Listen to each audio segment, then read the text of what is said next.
این جوجه است. جوجه گشنه است. اگه قبلش جیگ جیگ میکرد چون گشنه بود.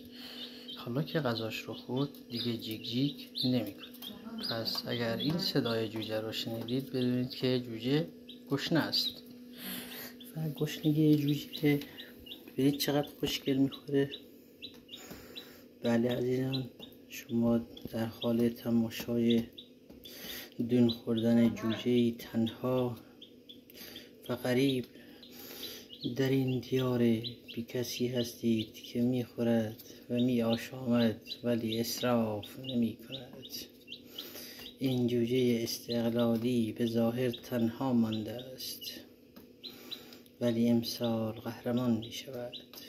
جوجه زرد مرد، سخی مرد، ولی جوجه آبی تلاش می کند که نمیرد، چون که اگر بمیرد مرده است.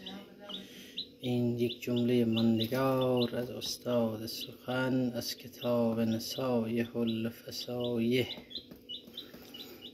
جوجه خورد، جوجه میخورد، جوجه خواهد خورد. این هم از زبان و ادبیات زیبای فارسی.